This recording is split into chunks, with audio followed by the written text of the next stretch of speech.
जब भी किसी व्यक्ति के सिर पर चोट लग जाती है या जब भी व्यक्ति कार चलाता है और कार के झटके की वजह से उसका सिर बहुत बुरी तरीके से हिल जाता है, तो उसके ब्रेन के अंदर बहुत गंभीर चोट लग सकती है और जनरली लगती भी है, जिसका कॉन्सिक्वेंसेस ये होता है कि वो जल्दी ठीक भी हो सकता है, मतलब वो चोट जल्दी से ठीक भी हो सकता है कुछ दिन में, या व्यक्ति को परमानेंट डिसेबल भी कर सकता है। वर्स्ट केस में व्यक्ति की मौत भी हो सकती है। असल में इस चीज को ट्रॉमेटिक ब्रेन इंजरी के नाम से जानते हैं, जिसे शॉर्ट में कॉन्कशन भी कहते हैं। बहुत ज्यादा खतरनाक होता है ये, क्योंकि इसमें ब्रेन की न्यूरॉन्स डैमेज हो जाती हैं, जिसके वजह से हम मेमोरी स्टोर कर पाते हैं, जिसके वजह से हम चल पाते हैं, जिसके वजह से हम इंटेलेक्चुअल एनिमल कहलाते हैं।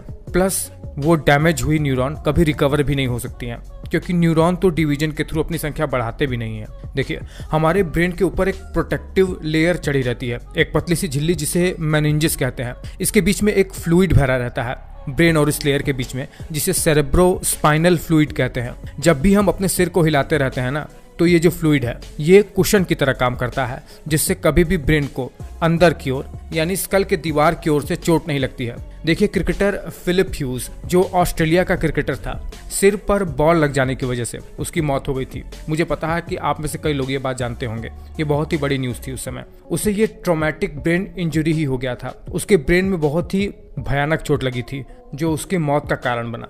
अगर किसी कारण से हमारे ब्रेन पर कोई एक्सटर्नल फोर्स लग जाए, या हम बहुत ही तेजी से अपने सिर को हिलाना शुरू कर दें, या हमारे सिर पर जब झटका लगता है, किसी भी प्रकार से हमारे सिर में अगर चोट लग जाती है, तो हमारा ब्रेन हमारे खोपड़ी के अंदर 3 प्रकार से चोटिल हो सकता है। ब्रेन डायरेक्टली ही स्कल के दीवार से टकराकर चोटिल हो जाता है। ब्रेन स्कल के अंदर एक्सेलरेट या डी एक्सेलरेट होकर आगे पीछे मूवमेंट करके दोनों तरफ से चोटिल हो जाता है।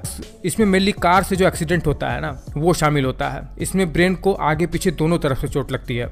और तीसरा सबसे खतरनाक होता है shock wave traumatic brain injury, जिसमें बॉम्ब ब्लास्ट या फिर किसी भी प्रकार की जो तेज वेव ब्रेन से टकराती है, उसके वजह से ब्रेन को सीवियर डैमेज पहुंचता है। सबसे पहले तो इसमें ब्रेन के जिस एरिया पर ब्रेन इंजरी हुई है वहां के न्यूरॉन डैमेज होने लगते हैं, और ये प्रक्रिया चोट के शुरुआत के कुछ दिनों से लेकर सालों तक चलती रहती है।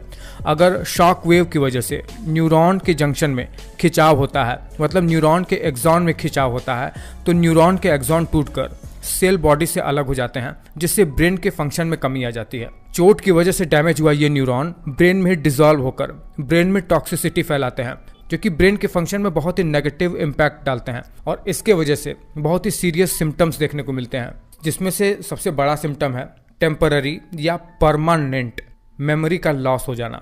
जी हाँ, आपने फिल्मों में कई बार देखा होगा कि सिर पे चोट लगी और याददाश्त खो गई। कंफ्यूज रहना, चीज़ों को समझ ना पाना, चलने फिरने में भी दिक्कत होने लगना, बोल ना पाना, सीजर्स पड़ने लगना, ये सब तो इसके कॉमन सिम्टम्स होते हैं। अगर बहुत ज़्यादा एक्सट्रीम कंडीशन हो, बहुत ज़्यादा चोटिल हो जाता है अगर ब्रेन इसमें, तो व्यक्ति की मौत हो जाती है।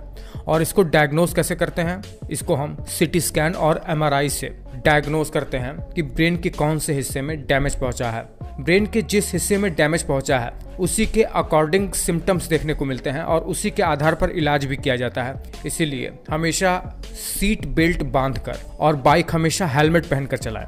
व्यर्थ में कभी झगड़ा मत करो और थोड़ा होशमंद होकर रहो।